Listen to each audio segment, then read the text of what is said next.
Donc, comment faire les grandes ablutions? Il y a une façon de les faire qui est suffisante, c'est-à-dire un strict minimum à respecter pour qu'il soit valide. Et il y a une façon qui est complète. Je ne rentre pas dans les détails, je vous donne simplement la façon la plus complète afin d'accomplir ces grandes ablutions. Nous commençons par dire Bismillah. On se lave 3 fois les mains en faisant le takhlil bayn al-asabi', c'est-à-dire entre les doigts, la friction entre les doigts, cela est très important. Ensuite, on se débarrasse des impuretés qui peut avoir sur nous, sur les parties intimes, etc. Ensuite, on procède de la même manière qu'on procède quand on fait les petites ablutions. C'est-à-dire, on lave ici sa bouche à 3 fois en faisant ce qu'on appelle al-madmada, al-istinshaq, al-istinthar, etc.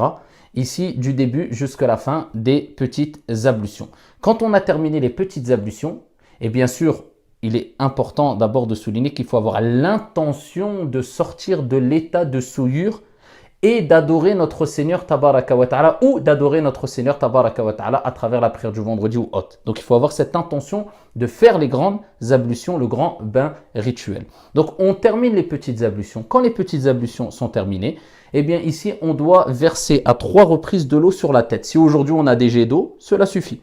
On prend le jet d'eau et on le met au-dessus de la tête et on doit obligatoirement frictionner les cheveux afin que l'eau pénètre jusqu'à l'épiderme, la peau. Et ça c'est une condition impératif. Quand on l'a fait à 3 reprises, à ce moment-là, on laisse couler l'eau sur tout le corps et il est recommandé de commencer par la partie droite du corps, ensuite la partie gauche, en faisant ce qu'on appelle la delk. La delk, c'est la friction et cela est obligatoire dans l'école de l'imam Malik, rahimahullah ta'ala, c'est-à-dire qu'on doit accompagner le lavage, c'est-à-dire le fait que l'eau ou plutôt le fait que l'eau se verse sur le corps d'une friction. Et c'est ce qu'on appelle le lavage.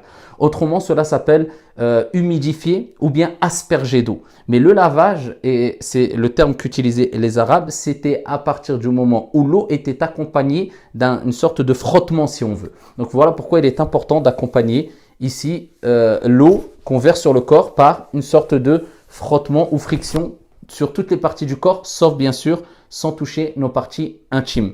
Et ici, on le fait selon nos capacités. Les parties qu'on ne peut pas atteindre avec la paume de notre main ou le dos de notre main, ici, on est excusé. Allah tabaraka wa ta'ala dit « Fattaqullaha mastata'tum ».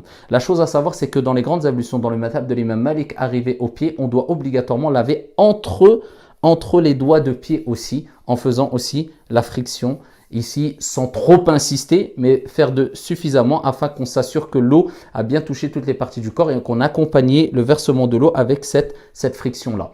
Les femmes qui ont des tresses, ici le prophète a permis aux femmes à son époque, et cela est une permission générale et à tous les temps, ici de ne pas enlever les tresses lors des grandes ablutions. Il suffit simplement de s'assurer que l'eau pénètre bien jusque la peau et ils peuvent garder leurs tresses, insha'Allah tabaraka wa ta'ala.